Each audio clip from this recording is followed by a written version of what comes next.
Long songs, polyrhythms, Robert Fripp, concepts, stupid clothes, time changes. John Anderson.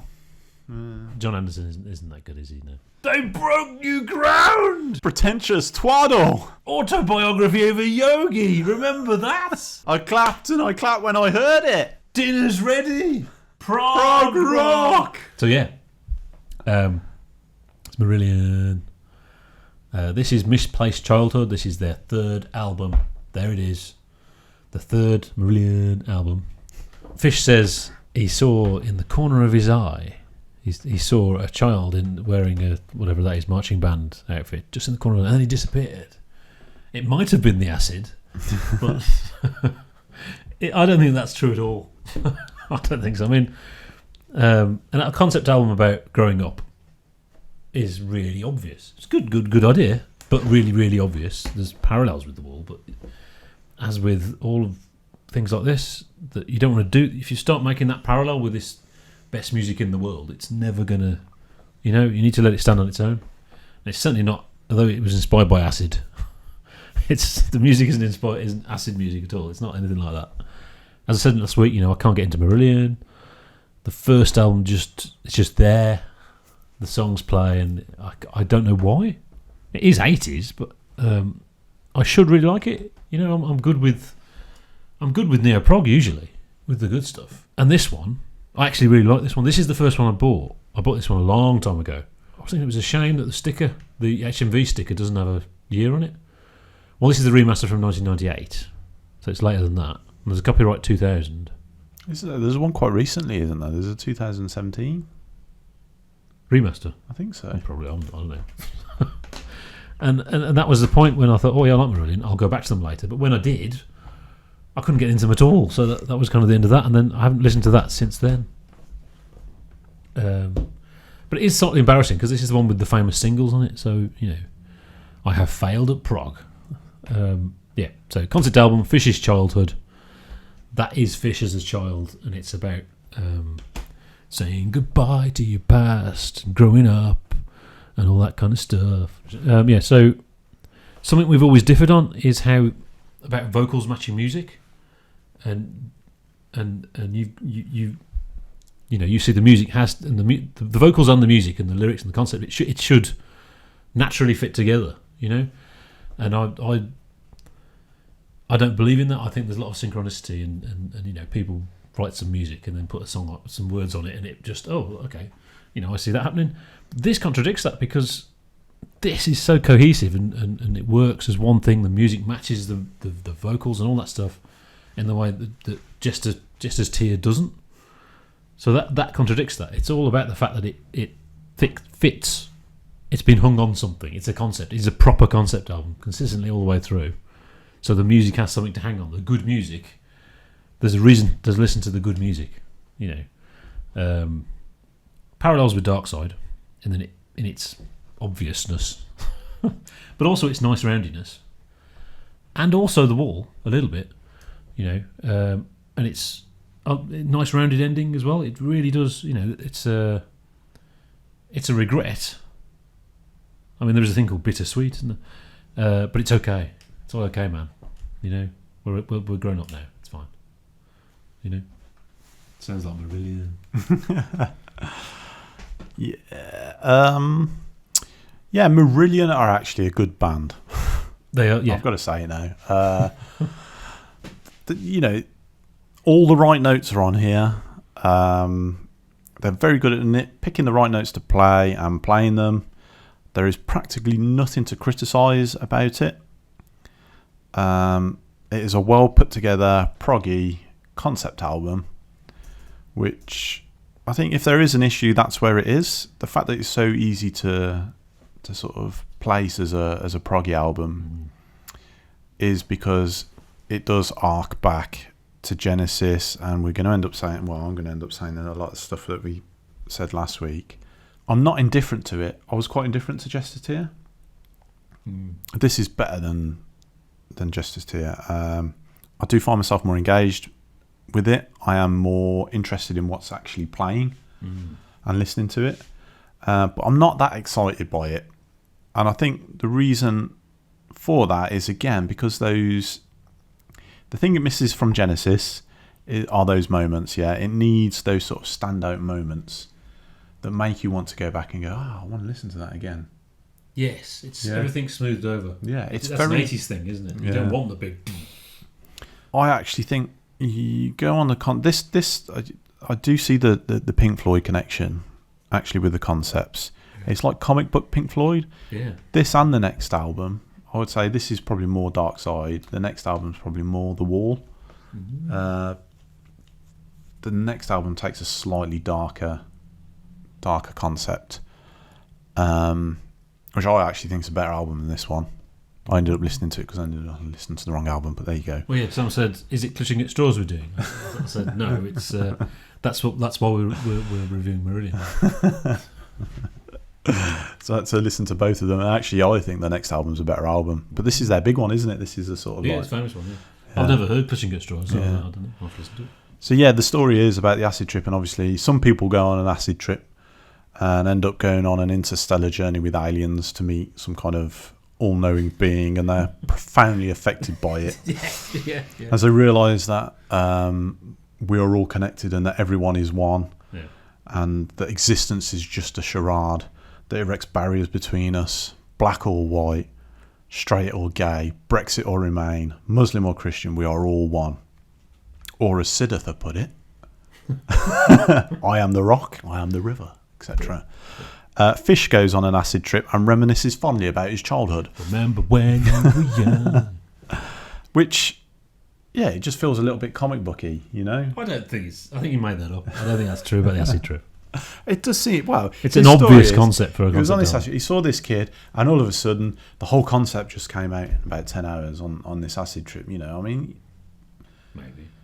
But that's the thing. If you couldn't think of a concept, let's do one about childhood growing up. You know, it's like the most obvious journey concept you could do. Yeah, but it finishes on a bit of an upper, doesn't it? I mean, there's a melancholy, but it's okay, man. Yeah, I associate the end of childhood as a bit of a downer. Yeah. Oh no, responsibility.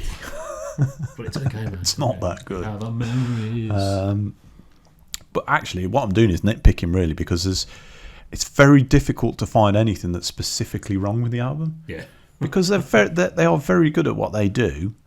It's just not quite, it's not. It can't because it's neo-prog. It can't. That's the thing, isn't it? It's also a little bit the time. I mean, I'm sure during the 80s this is quite really controversial. Yeah, controversial. They are kind of pushing the boundaries, but they're not really pushing the boundaries because, you could do a Pepsi challenge with this stuff and sort of Selling England sort of Lamb. Oh yeah, and say, well, is that like unreleased material that they've recently discovered? Yes, you'd say no, it's from the 80s. If they push the boundaries a bit more, I think then we would be saying, okay, this is getting into all-time classic sort of scenario. I mean, we're comparing it to Dark Side of the Moon. Yeah, it's sort of like this is fine. It's fine. It's good enough. This is like a moderately good album. Yeah. It's a very good. I mean, of all the albums in the world, it's a very good album. Yeah. It's a solid concept, and I like a good concept album that hangs together. As you say, like the vocals and everything, it's perfect, Yeah. And I wonder if that is part of the problem. There's no sign of the struggle, Yeah. You need duff songs on an album, so that the band have struggled to get this out. Now I know they say this. It was the next album that was quite difficult. Yeah. But you need that sort of troughs, peaks and troughs. Yeah. Which it doesn't have. It doesn't have. Yeah. It has the nice sounds of the. Everything. I mean, it's really quite tasteful. Yeah. Tastefully done all the way. Everything, I would say. Yeah. There's no. Almost to the point where it lacks a bit of personality, I suppose. Which is an 80s thing, isn't it? Yeah. But I think it is a Marillion thing actually as well. I think we'll probably talk about that next week. Yeah. So yeah, I mean, I actually enjoyed it. It's a pretty good album. Very difficult to find interesting things to say about it, though. Yes. which I think that's a It's the Marillion stuff thing. about Fish, isn't it? What his plans, did he think of it? How did he think of it? He thought of it. And they made the album, and it was recorded. And then they toured the album. I suppose and then they made another album. if you're presented with the concept, because he's written it in 10 hours, there's not much to and fro. You've not really got a choice in whether that's a fruitful concept to go down. Whereas with the Lamb, you know there's scepticism within the band. This is Peter Gabriel pushing it. There's scepticism. Yeah. Which makes a thing. Yeah. Yeah. Well, it's that question, isn't it, of when bands are getting on well, do they make better music? When there's a bit of friction, does it make better music? And there isn't really an answer to that. I mean, sometimes it's true, sometimes it's not. Sometimes the friction makes it terrible. And sometimes magic happens. Sometimes they're just very boring people and they come out with the most amazing thing in the world. Yeah. It's a different lineup. It's a different rhythm section to the first time. The only original member is Steve Rothery, and only the keyboard player and Fish and Steve Rothery from that previous album we've reviewed are on this. Really? Yeah. And interestingly, after this, apart from Fish, it's the same lineup forever. So the band who play on this is the same band now. Oh, right. That's interesting. Yeah. What do you think about the well, I don't know if they are singles, Kylie and Lavender? Famous ones. I think they're great. They're in the wrong order, which is weird. I don't know why they're in the wrong order, because Kayleigh is your lost love, whatever. There was this idea of it not being about one lost love. It's supposed to be just childhood loves, except it's called Kayleigh. And then Lavender is supposed to be before that. They're being very young and nursery rhymes, but they're the wrong way round. And I mean, but Lavender emotionally has the remembering the past vibe to it, which doesn't. I don't know. They're for me, they're the wrong way around. But yeah, I'm perfectly happy with them. I wonder if I heard them back in the day. Maybe that I heard Kayleigh, because I hear it and I think, it's the 80s. Well, I mean, I was listening to it. I thought, well, I don't understand why these are the famous ones from the album. They're catchy songs. There's nothing bad. The singles. That's all it is. They're just the singles. I mean, the second side is better.